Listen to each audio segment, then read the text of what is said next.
नमस्कार। रेणुका रानी सिंह महादेव चैनल में आप सभी का हार्दिक स्वागत है। एक व्यक्ति बहुत गरीब था। वह अपने परिवार का पालन पोषण बहुत ही मुश्किल से कर पाता था। कड़ी मेहनत और पुरुषार्थ के बल पर उसने धीरे धीरे काफ़ी संपत्ति अर्जित कर ली और वह अपने गांव का सबसे अमीर व्यक्ति भी बन गया। इस सब के बावजूद उसके मन में अमीर होने का तनिक भी अभिमान नहीं था।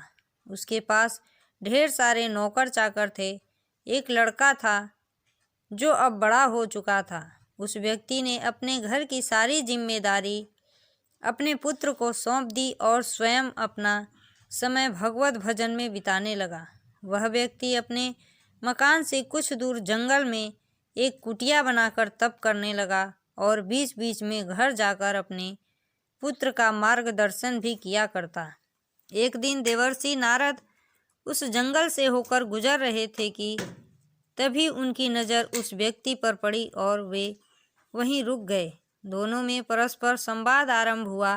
उस व्यक्ति ने अपनी आध्यात्मिक अभिरुचि के अलावा अपने घर परिवार धन वैभव के विषय में भी देवर्षि को विस्तार से बताया। इस व्यक्ति की तपस्या में कितनी गहराई है, यह इस वन में रहकर तपस्वी होने का कहीं स्वांग तो नहीं रचा रहा है, यह जानने हेतु देवर्षि ने उस व्यक्ति की परीक्षा लेनी चाहिए। प्रथम भेंट में वे उस व्यक्ति का कुशल क्षेम जानकर ही वहां से चले गए।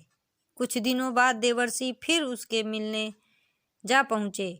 उन्होंने देखा कि वह व्यक्ति ध्यान में डूबा हुआ है। कुछ देर की प्रतीक्षा के उपरांत जब वह व्यक्ति ध्यान से बाहर आया तो उसे देवर्षि ने चेताया कि आपके मकान में भयंकर आग लग गई है और कुछ ही क्षणों में आपका सारा धन वैभव जलकर राख हो जाएगा। देवर्षि की इस सूचना को सुनकर भी वह व्यक्ति मंद मंद मुस्कुराता रहा। वह समत्व भाव से स्थिर रहा।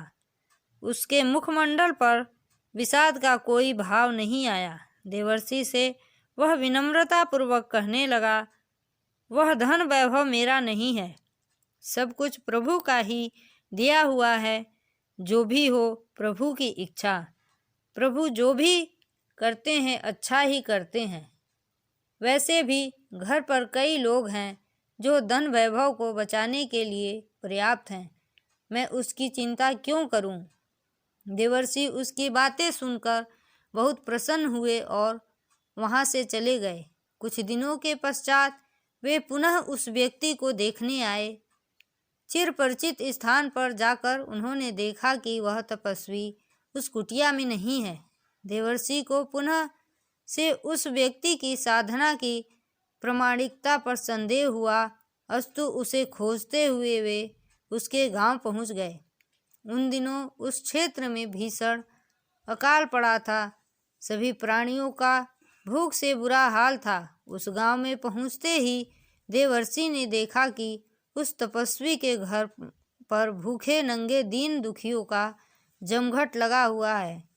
भीड़ को चीरते हुए वे आगे पहुंचे तो उन्होंने पाया कि यह तो वही व्यक्ति है जो अपनी तपस्या छोड़कर यहाँ लोगों को अपने हाथों से राशन पानी धन सामग्री आदि बांटने में लगा है।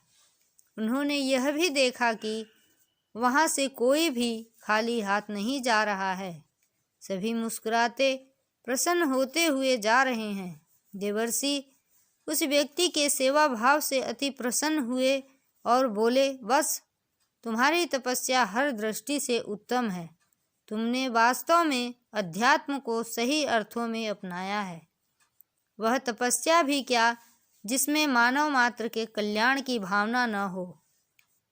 अपनी बात आगे बढ़ाते हुए नारद कहने लगे, बस संसार में धनवान होना बुरी बात नहीं है। इससे तो बहुत से शुभ कार्य हो सकते हैं। इससे लोगों का कल्याण व उपकार हो सकता है। बुराई तो धन के अभिमान में डूब जाने और उससे मोह करने में है। तुम में न तो धन वैभव का अभिमान है और न ही अपनी तपस्या का अभिमान है। तुम वास्तव में सच्चे अध्यात्मवादी हो। तुम्हारे जैसे के लिए वन और राजमहल दोनों एक समान ही हैं। उस तपस्वी ने देवर्षि का बड़ा आदर सत्कार किया। देवर्षि ने अपना आशीर्वाद देकर उससे विदा ली। इसी के साथ मैं अपनी वाणी को विराम देती हूँ। जय हिंद, जय भारत।